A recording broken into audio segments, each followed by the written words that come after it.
Halo, Assalamualaikum. Berjumpa kembali di channel Siwar TV. Ada yang ingin Rizik bebas sebelum 2024? Ditulis oleh Ayas. Rizik memang bukan politisi, tidak pernah gabung partai, apalagi nyalek. Namun Rizik terlibat dalam sederet kontestasi politik. Punya masa yang cukup banyak dan militan adalah garansi bahwa Rizik akan selalu dilirik oleh politisi untuk membantu mereka memenangkan kontestasi politik. Rizik secara aktif terlibat dalam Pilkada DKI 2017 dan Pilpres 2019. Tidak tanggung-tanggung, Rizik mengerahkan segenap kekuatan FPI untuk membantu klien politiknya. Luar biasanya, Rizik berhasil membungkus agenda politik dengan jubah agama. Rizik direkrut oleh salah satu tim ses Anies atau tim ses AHY. Saya tidak tahu persis siapa yang merekrut, namun agendanya jelas, yaitu menjegal Ahok. Dalam Pilkada DKI 2017 putaran pertama, Rizik belum jelas ada di tim AHY atau Anies. Namun pada putaran kedua, Rizik ada di tim Anies. Keberhasilan Rizik mengerahkan massa untuk demo berjilid-jilid patut diacungi jempol. Mungkin itu prestasi terbesar Rizik dalam mengerahkan massa untuk demo. Rizik juga berhasil membuat Ahok tidak hanya terjegal di Pilkada DKI, tapi juga masuk bui. Sebuah prestasi fantastis yang membuat posisi tawar Rizik naik di mata politisi. Terbukti meskipun berada nan jauh di sana atau Arab Saudi, Rizik masih dilibatkan dalam Pilpres 2019 oleh tim Prabowo. Beberapa tim ses Prabowo sampai berkunjung ke Arab Saudi, menemui Rizik sebagai simbol bahwa Rizik mendukung Prabowo. Harapannya umat Islam yang pro dengan Rizik bakal memilih Prabowo. Rizik bahkan benar-benar meminta pendukungnya untuk memilih Prabowo. Dengan pengaruh yang masih cukup besar, Rizik kemungkinan besar punya backup yang kuat. Bohir-bohir yang melindungi Rizik yang mungkin selama ini membiayai kehidupan Rizik di Arab. Hal itu juga yang membuat Rizik bertindak sesuka hati. Baik aparat maupun hakim juga terlihat segan dan tidak bisa tegas kepada Rizik.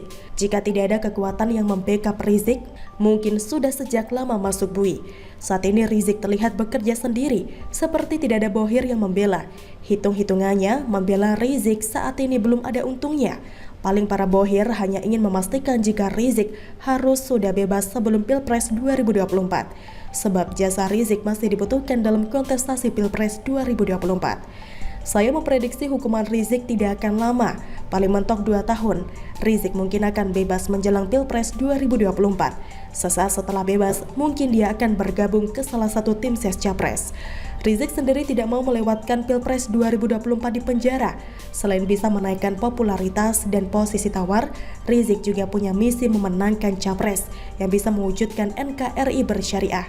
Saya yakin dia ingin hukumannya tidak sampai melewati tahun 2024 kalau perlu mendapat vonis bebas. Kita bisa melihat vonis yang akan diterima Rizik. Jika cuma 2 tahun dan sudah bebas sebelum Pilpres 2024, ada dugaan bahwa Rizik dibantu dan dilindungi oleh bohir.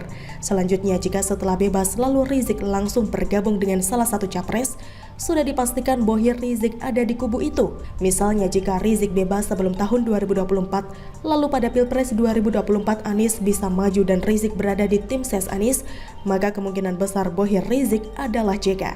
Seperti yang kita sudah ketahui, JK adalah orang yang mengorbitkan Anies. Lebih-lebih kita sudah pernah melihat kerjasama antara Anies, JK dan Rizik di Pilkada DKI 2017. Contoh lain, jika Rizik bebas sebelum tahun 2024, lalu pada Pilpres 2024 AHY bisa maju dan Rizik berada di tim ses AHY, maka kemungkinan besar bohir Rizik adalah SBY. Contoh lain lagi, jika Rizik bebas sebelum tahun 2024, lalu pada Pilpres 2024 Prabowo bisa maju dan Rizik berada di tim ses Prabowo, maka kemungkinan besar bohir Rizik adalah Prabowo.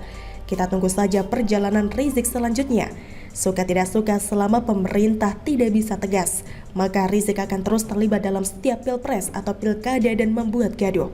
Saat ini misi bohir Rizik hanya memastikan bahwa Rizik tidak akan dihukum lama agar pada Pilpres 2024 Rizik bisa melibatkan diri. Saya sih berharap ada kejutan dari para hakim. Saya berharap hakim memberikan vonis yang cukup berat ke Rizik, setidaknya agar Rizik melewatkan Pilpres 2024 di penjara. Saya kira hal ini penting agar Pilpres 2024 lebih kondusif, tidak gaduh, tidak ada lagi cebong dan kampret, serta agar masyarakat tidak terpecah belah. Bagaimana menurut Anda? Silahkan tulis komen Anda di kolom komentar. Jangan lupa untuk like, subscribe, dan share. Siwar TV pamit, sampai jumpa. Wassalamualaikum warahmatullahi wabarakatuh.